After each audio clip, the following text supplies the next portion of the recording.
1330-7853.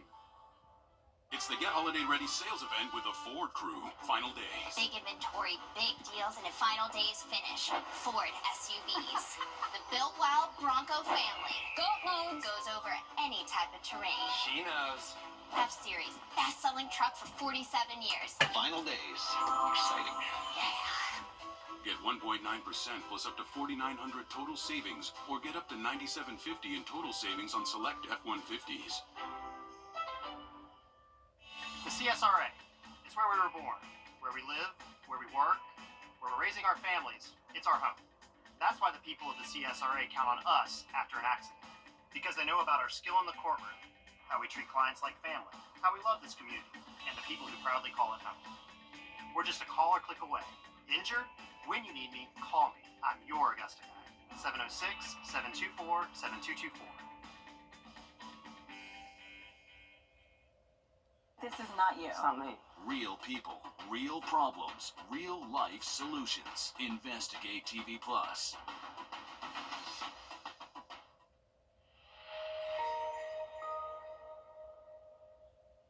Happy holidays from Parker's Kitchen.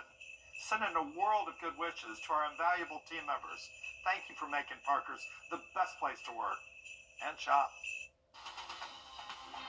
Live from Augusta, you're watching News 12, live at 5. FEMA has extended the deadline to apply for aid in Georgia, but not South Carolina. As the January deadline looms for South Carolinians, we're going to hear from FEMA in just a bit. Good evening, and thanks for joining us live at 5. I'm Zaina Halliburton. Before we get to FEMA this weekend, there is a first alert in effect for Sunday, but some wet weather could come a lot sooner for us. Riley, what do we need to know? Yeah, I think for the weekend, Zaina, definitely have the umbrella close by. We have the chance for more showers again Saturday, and then the severe weather threat will show up on Sunday. This is the day 3. First alert's in effect for everybody. I think everyone has a chance to maybe see some strong wind gusts and cannot rule out maybe an isolated tornado warning. We'll have much more on this for you in just about 10 minutes. Thanks, Riley. 3 months ago today, Hurricane Helene changed lives and landscapes in the CSRA. FEMA has extended the deadline to apply for assistance to February 7th for those in Georgia dealing with the impacts of Hurricane Helene and Debbie. Those in South Carolina still face the original January 7th deadline. Your Kennedy Payne joins us live in the newsroom now. And Kennedy, you were out looking at damage and spoke to FEMA earlier today. Why is the extension only for Georgia and not South Carolina? Well, the reason that Georgia has an extension is because the state felt it was needed, so they requested it. That's something that South Carolina hasn't done yet. So if you live in Georgia, you now have an extra month to apply for that assistance. We spoke with FEMA, and they say it's best to apply as soon as possible. And when you do, make sure you provide as much documentation as you can. That means gather receipts or even submit photos and videos of your damage. FEMA says the more you have, the better your chances are of getting approved. If you have applied and received a letter that says you were denied, you can appeal that decision within 60 days. So FEMA says don't give up. It could be that you did get assistance from FEMA, but you weren't happy with how much money you were given. Maybe you felt like you should be given more. For some people who were not giving any assistance, it could be simply that you can still appeal it. And we also want to be mindful for a determination letter. Sometimes we still have other questions that we need to have answered.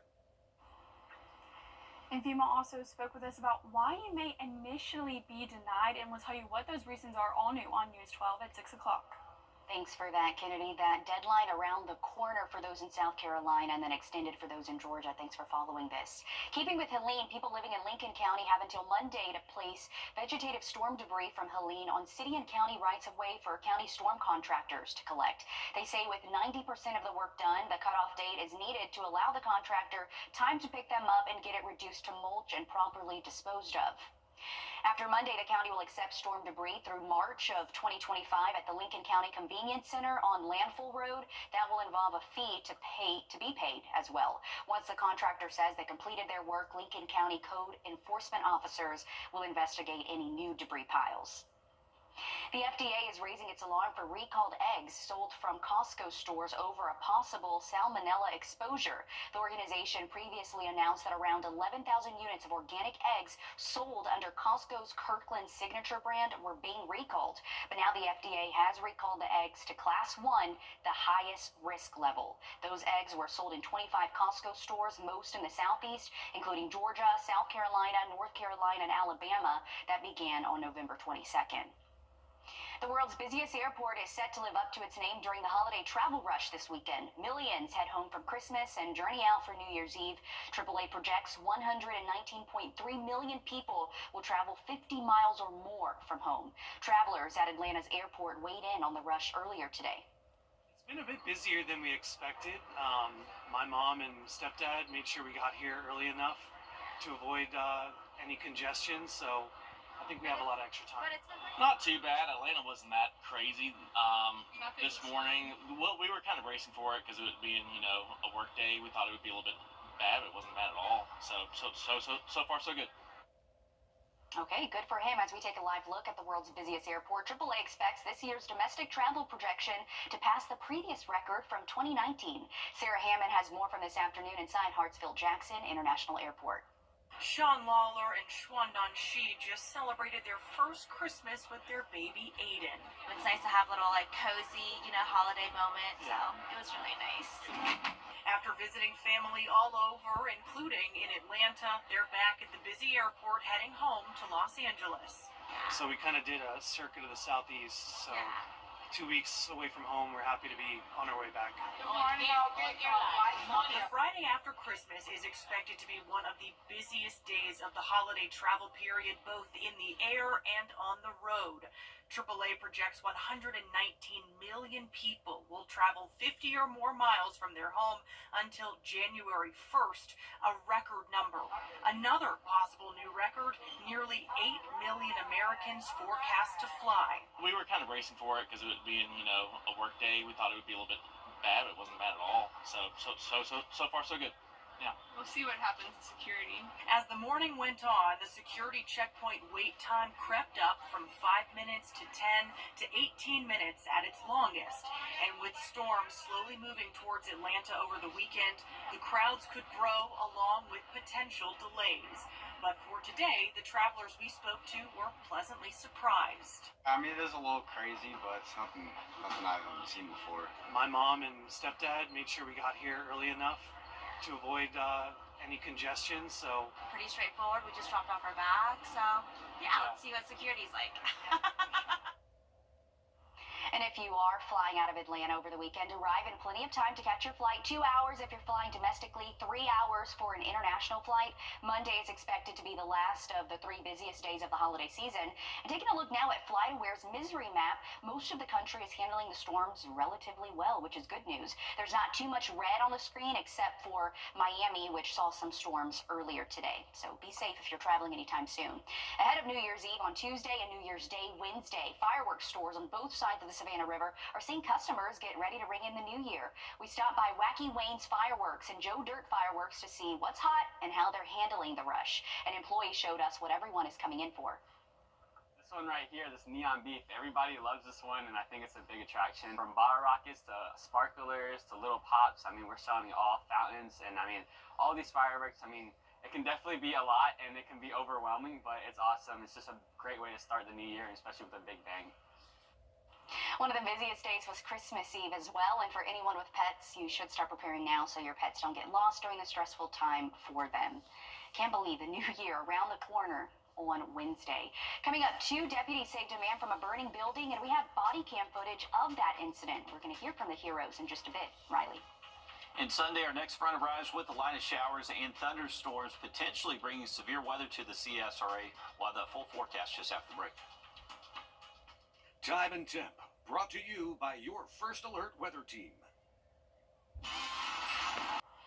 You might think the weather here has been cold, but take a look at this. Residents in parts of Colorado enjoyed a real white Christmas on Wednesday as snow showers began. You're looking at video from Summit County, which is west of Denver. More snow is expected for this area heading into the weekend. I'm sure they don't mind it if you choose to live in Colorado. Over in Washington, winter conditions shut down parts of I-90 in Snoqualmie Pass. There are requirements for vehicles to have chains on their trees, and oversized cars are prohibited.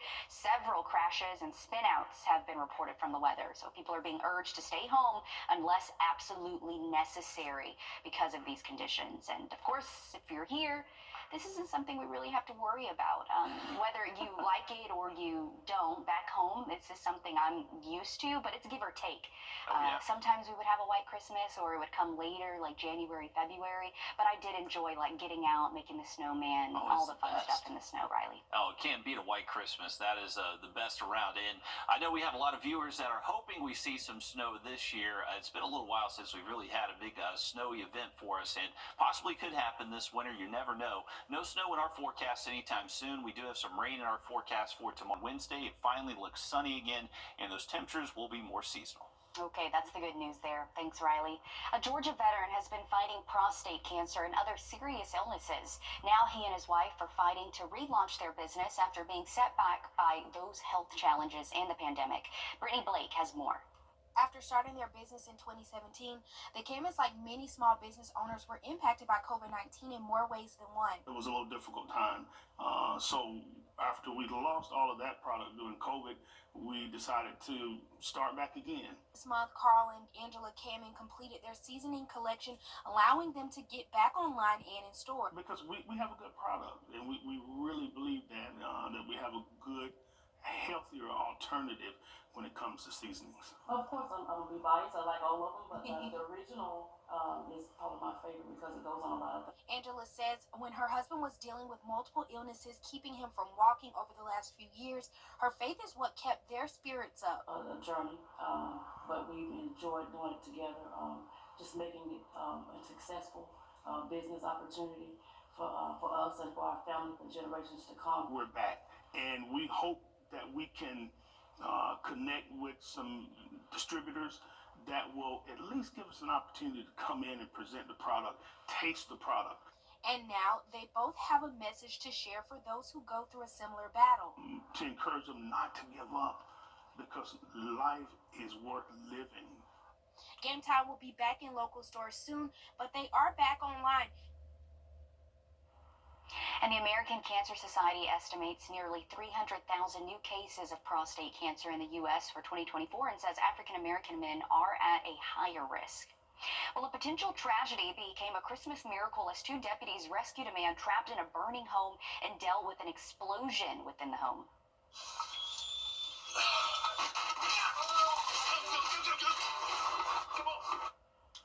Oh my goodness, frightening there. The fire was raging before the deputies rushed in, which was before the fire departments arrived. The homeowner was stuck in his bedroom, struggling to move after recently undergoing hip surgery. Helped get him out and basically just kind of guiding him through the house. He was slow moving, slow walking, but you could see where I basically had my hand on his shoulder. And, until an explosion happened, then we just kind of had to get him out as fast as we could. Thankfully, no one was hurt in the fire, but the home was heavily damaged. Thankful for those deputies right there to be able to jump in and help. Coming up, we have an update on the wallabies that escaped in South Carolina yesterday, and we hear from the search party after the break. First Alert Radar, powered by Jim Hudson Automotive Group. It's the one thing.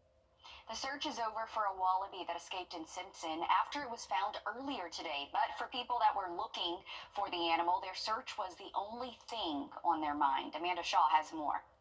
In the morning, a manager found their gate open and the wallabies nowhere in sight. Team members think the lock wasn't properly secured. Fortunately, Creed was found safe and is back in his enclosure. Sylvester looks similar, standing about 2 to 3 feet tall.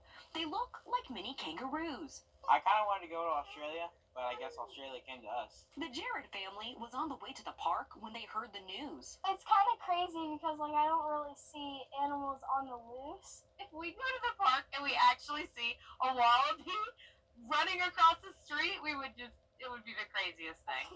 The sheriff's department deploying drones in search for Sylvester. I even got the chance to go out with some team members, leading the search through thick brush. Officials say wallabies don't climb and instead look for burrows. Sylvester's fur is thick, and they say he should be fine in chilly temperatures. The Knights of Lights team just wanting Sylvester back home. They're close to home now. I mean, they're like our little animals and stuff. They're like our babies. They are really cute, right? Officials say the two wallabies, Creed and Sylvester, are back at their facilities and they are awake and eating. So that's good news that they were able to be found, Riley. Definitely so. I'm not sure if wallabies are used to the cold weather this time of year, so they definitely need to make their way back home. And we got the first alert Sunday. Could see some storms passing through the area. We'll have another look at that just after a short break. We're standing $99.99. It's the Get Holiday Ready sales event with the Ford crew. Final days. Big inventory, big deals, and a final day's finish. Ford SUVs. The built wild Bronco family. Goat loads. Goes over any type of terrain. She knows. F-Series, best-selling truck for 47 years. Final days. Exciting.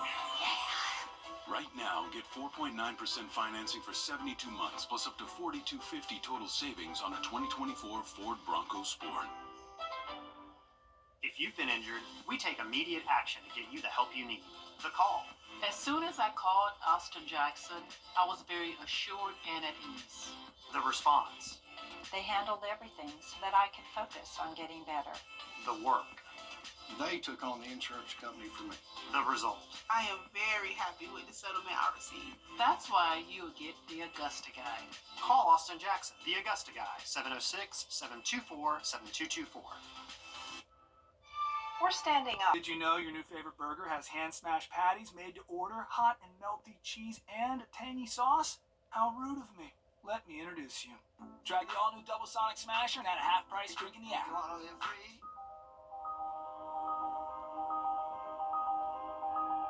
Help us feed hungry children. Our goal is to feed 2 million meals to hungry children this year, and you can help us when you round up at Parker's Kitchen. We're going to match 25% of your donation. You're watching News 12 live at 5. Continues.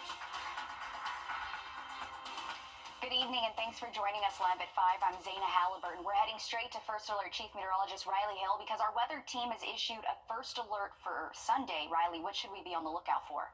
Definitely want people to stay weather aware Sunday, Zaina. It does look like a front's going to be moving through, and ahead of that front, we are expecting those up with that line of shower and thunderstorm activity. This is from the Storm Prediction Center. Their Day 3 outlook, a slight risk in effect for the entire CSRA and a lot of the central Carolinas and central Georgia. We'll have much more on this forecast for you in just about 10 minutes. Thanks, Riley. The holidays are over, but sickness is running rampant. The Georgia-based CDC is monitoring a huge national jump in flu and RSV cases, particularly among kids. Your Sydney Hood joins us live at 5 from our social media center in Sydney. How are Georgia and South Carolina doing? Well, Zaina, when tallying up the numbers, both states score high, but not necessarily in a good way. In Georgia, overall respiratory illness activity is high. This is data straight from the CDC, and basically it tracks how often respiratory conditions are diagnosed by doctors, and these are conditions ranging from a common cold, the flu, and RSV. The CDC measures wastewater activity levels and emergency room visits. They measure the levels using a scale from minimal to very high. And what you're looking at right now are their findings for COVID, the flu, and RSV in Georgia. And then over in South Carolina, overall respiratory illness activity is moderate. But if you scroll down right here, you'll notice that they're measuring wastewater viral activity. And for COVID, they're showing high, but for RSV, it's low. And then if you want to look at emergency room visits for COVID-19, they're showing it at a minimal level. And then for RSV, it's very high right here. So what does all of this mean for us here at the local level? We're going to break all of this down down for you coming up on News 12 at 6 o'clock. And this is really important now with the holidays. We know people are off and they're traveling a lot, so just stay safe out there. And Sydney, thanks for breaking this down. Looking forward to more details at 6. It's been more than 20 years since an armed robbery turned into murder, leaving the victim's family without answers. It happened in the middle of the night at a convenience store in Myrtle Beach, and while the case is still closed, a social media cry for help could lead to justice. Ashley Bowles explains why family and one detective stay optimistic. It can be surreal how much life happens in a year, especially when the years of a loved one run out far before they're supposed to. You would think that you start to learn how to deal with things better and cope with things better, and then you start to kind of forget. But each year it weighs like a little bit more heavily on my heart, even when I don't realize it. Sean Davis has spent more years without his dad than with. He was too good for the world anymore. On October 23rd, 2003, at 3:30 in the morning, 43-year-old Jim Davis was shot and killed.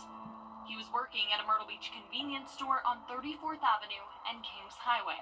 When officers arrived, they spoke to a patron of the store who had come into the store to use the ATM. And while he was using the ATM, he heard what sounded like a moan from behind the counter.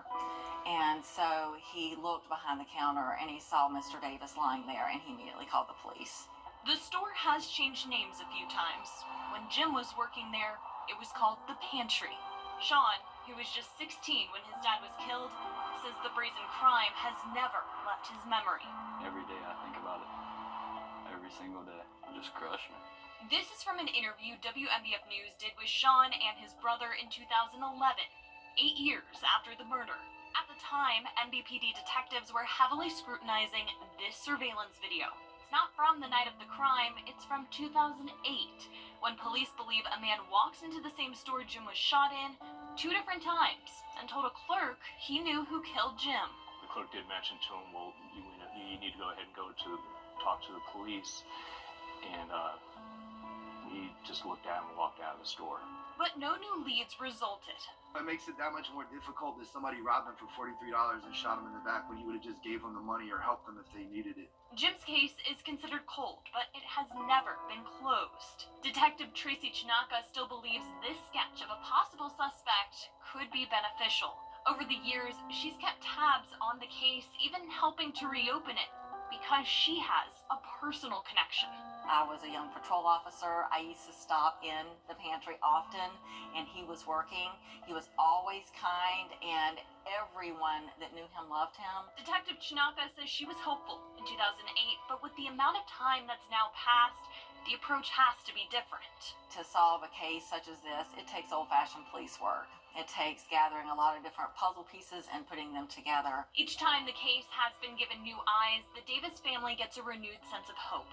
But they still yearn for justice. After 21 years, it kind of gets to the point where you're like, what's it really going to do? Despite questioning the value, Sean has consistently posted on TikTok since October. Yo, what's up, TikTok? This is day 15 of day 30 of me trying to figure out some answers on who killed my father. He hopes sharing his dad's story could, in turn, help the case. I didn't know what I was doing when I started the TikTok. I still don't know what I'm doing when I started TikTok. But I just learned that, just starting things, it definitely helps get everybody kind of involved. And both detectives and Sean agree, the more people involved could lead to answers. Jim Davis matters to us. His life is important. A sad situation there for that family. While that apartment currently doesn't have any new information, they are hopeful new leads will come as they are now taking a renewed look. Tonight, a South Carolina family is outraged by President Biden's decision to commute. That scared me too. Unfortunately, this desk just moved a little bit. But hey, we got a First Alert Sunday, expecting a chance for severe weather. We'll have much more on that forecast for you just after the break. And coming up, brand new tech now in Georgia, helping home builders see their plans come to life like never before. We're showing you how it works right after the break. Time and Temp, brought to you by your First Alert weather team. .com. This has been a year of extremes, from cicadas to northern lights to even a once-in-a-lifetime hurricane. Join the First Alert weather team as we look back at the biggest weather events of the year. It's a First Alert Weather end-of-year weather special. Tune in New Year's Day. It's the one thing. Wednesday. A unique space just opened in North Georgia that projects realistic renderings of floor plans and designs. This futuristic tech could soon become the new norm for families building a new home. Blake Devine gives us a look at Walk Your Plans. Welcome to Walk Your Plans, a futuristic space here in Roswell, bringing designs like this to a life-size scale, allowing anyone to gain a greater understanding of the renderings they're working with. What Walk Your Plans allows you to do is really immerse yourself in the space and walk through it at scale down to the inch. Mary Atchley and her husband Mark are the owners of Walk Your Plans Atlanta, With upstairs, it runs into something. which just opened up in November. We can bring the pool back.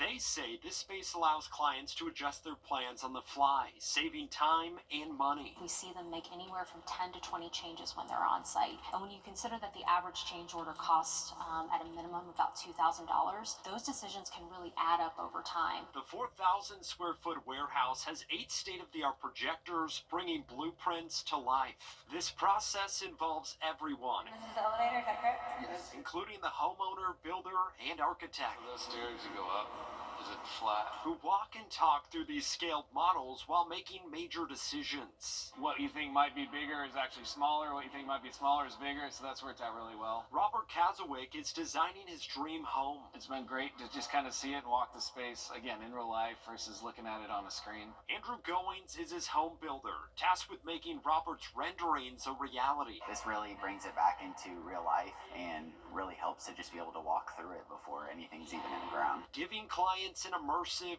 real-world experience. Walk Your Plans aims to change the way in which projects are presented before being built. We're only the 3rd location in the country, so we are truly breaking ground when it comes to how people design and build homes. Now that is really neat. The cost of using this service depends on membership. For non-members, a 1-hour session can run just under $1,000. That's a hefty cost, but Walk Your Plan says that's still much cheaper than a change order, which can be several $1,000s. So if you want to pay the money, do it. But I mean, it's a neat idea. Now it's time to put the Christmas decorations away until next year. And if you do something right now, it's going to make it a lot easier next November to find what you need. I'm Jamie Tucker. Coming up, a simple solution with your smartphone. First Alert Radar, powered by Jim Hudson Automotive Group. Looking to end the year strong? Join Planet Fitness now for $1 down and get top-tier equipment and free fitness training. Why wait to start feeling stronger? Join for $1 down, $15 a month, cancel anytime, and pay nothing until January 17th. Deal ends December 30th. Christmas decorations go up easier than they come down. Starting this weekend, you may be taking down the tree and your lights, and if you organize everything the right way, it'll be even easier next year. Your consumer tech reporter Jamie Tucker explains. What the Tech, sponsored by Augusta Preparatory Day School. Putting Christmas decorations away, we just toss them in a bin or a tub. And even if you write what's on the tub, Christmas stuff, it's not going to help that much next year. Well, here's a solution that really works. QR codes. You can pick up a pack of QR code stickers online. This pack of 48 was $16. Here's how they work. The stickers connect to an app that both reads and labels them. It's fairly simple to use. You just place one of the stickers on the storage bin and then scan it with the app. You can label it simply Christmas decorations, or my recommendation is to be more specific. This one will be for Christmas tree lights. We'll mark it in a green storage tub and then place it in the storage room. And then we can summarize what's in the bin and take at least one photo of the contents. This yellow tub holds assorted decorations and random ornaments. So next November, when you're ready to begin decorating, just use your smartphone's camera and the app to see exactly what's inside the bin before taking it down. It's a good idea to do the same with other holiday decorations too. Rather than opening every bin looking for plastic Halloween pumpkins, just scan the code. And you can use these stickers for many other things, such as paint that you use in rooms, or one of my favorite uses, labeling charging bricks. It does take a little work doing it the very first time, but once the tubs or the bins are labeled, it makes it a lot easier come next Thanksgiving when it's time to pull it all out again. That's What the Tech. I'm Jamie Tucker. Okay, that's pretty cool, Jamie. I like that. We're just a few days away from seeing the Georgia Bulldogs back in action. The Dogs will take on the Notre Dame Fighting Irish on New Year's Day. Joseph Doring joins us now with more.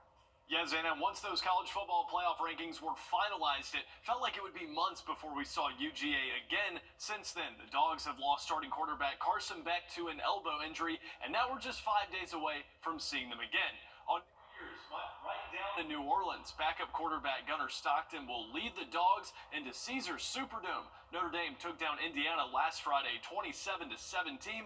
That game not as close as the score indicated. We know Gunnar will have to step up in his first start of the season, but so will the Dogs' defense against Irish QB Riley Leonard. The senior from Fairhope, Alabama, doesn't turn the ball over much, and the turnover battle could very well decide who takes this one home. When I watch Notre Dame play, is pretty incredible on both lines of scrimmage.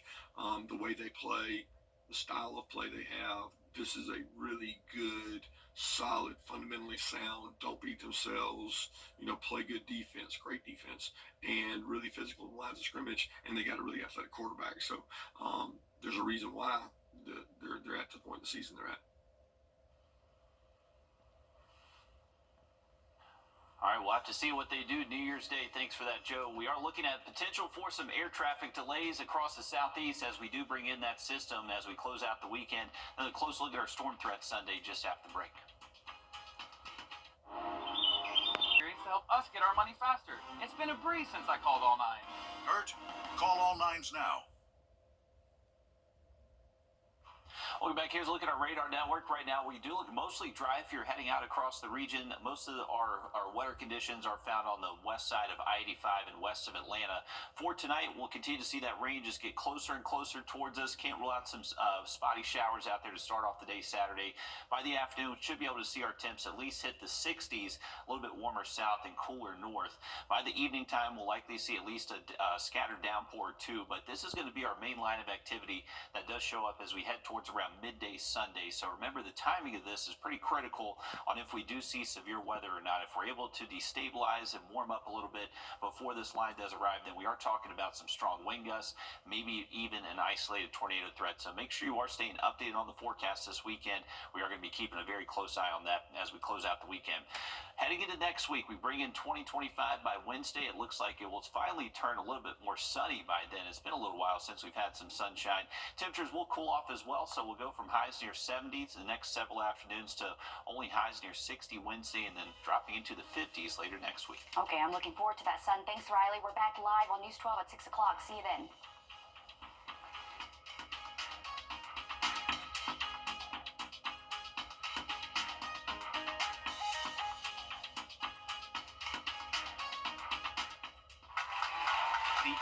Visit justneedaride.com and find your ride today. The First Alert team, named best in Georgia.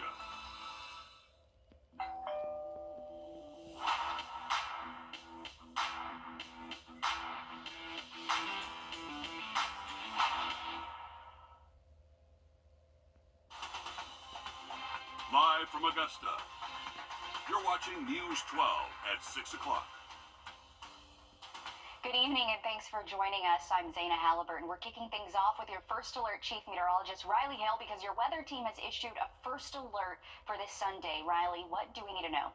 Yeah, Zaina, it looks like for the weekend we'll likely see... Thanks, Riley. Coughing, hacking, and sneezing in both Georgia and South Carolina. Emergency department visits for RSV are at very high levels. That's according to the Atlanta-based CDC as we see a spike in holiday sickness.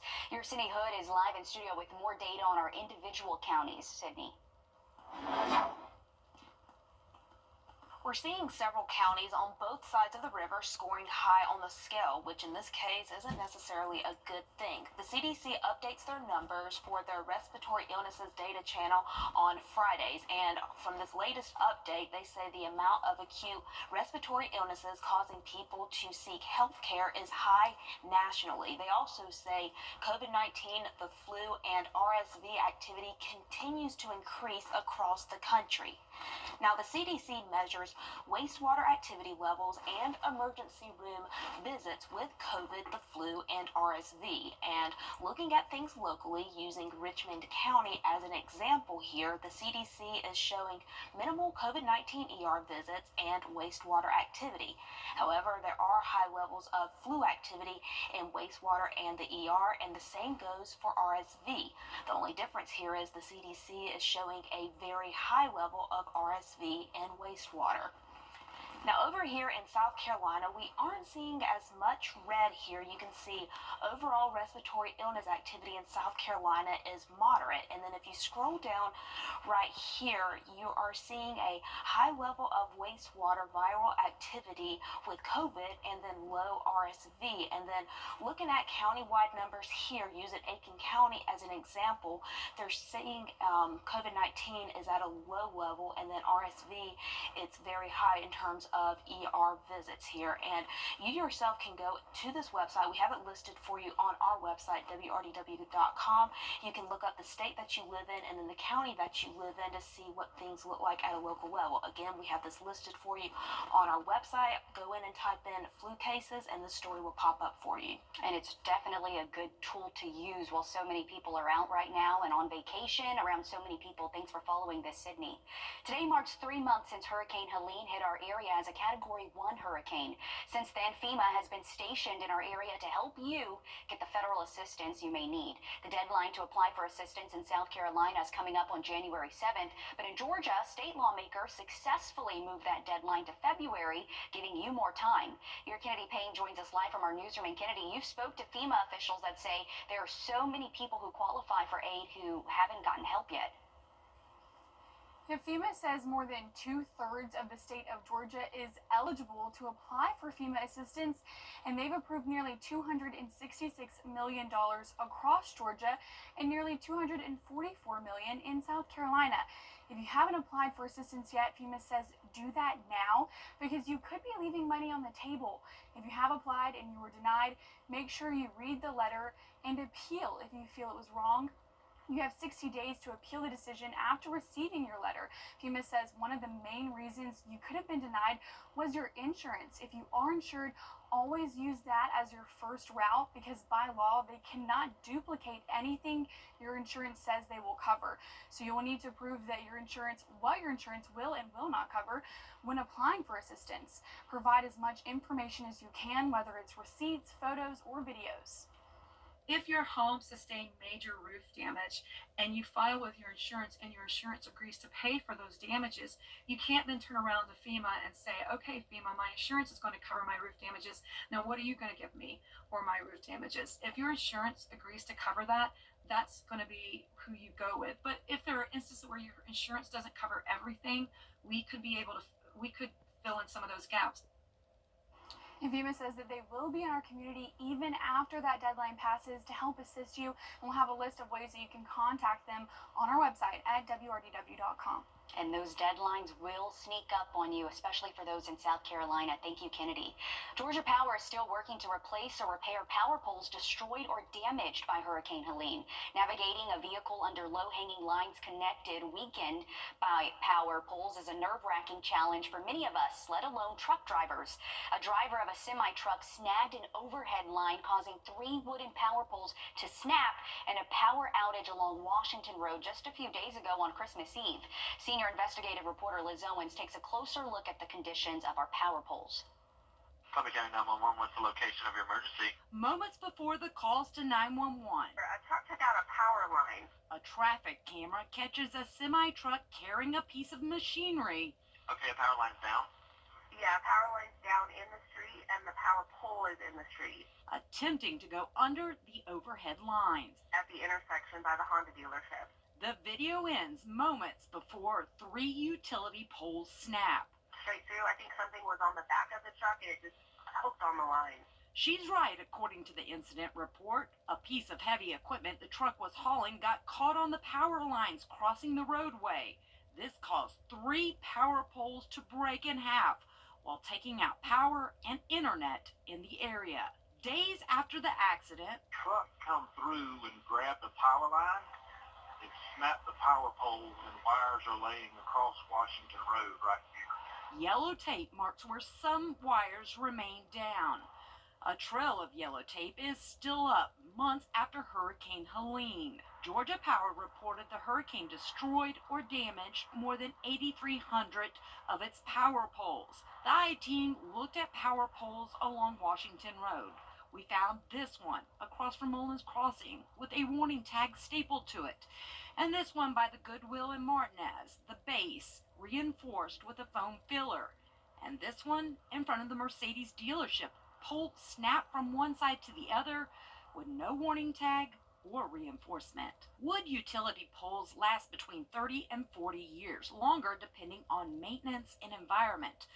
Augusta does not have the ideal environment for wood poles.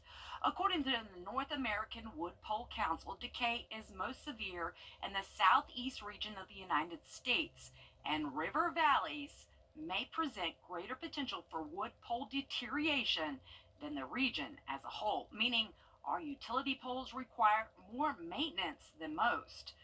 Osmos performs pole inspections for Georgia Power. They recommend inspections every 2 years. We found most poles along Washington Road were last inspected in 2022, meaning they are due now for an inspection. Sparking or anything like that? There is smoke I can see. As the saying goes, where there's smoke, there is fire. Certainly have to be on the lookout for that. Utility poles provide more than just power. They also support fiber optic cables, antennas for wireless network, and other communication equipment, which is why it was such a challenge for crews to restore Wi-Fi after Helene knocked down power poles across the CSRA. Still ahead, it's been a long time since we've seen the Georgia Bulldogs, and it's almost time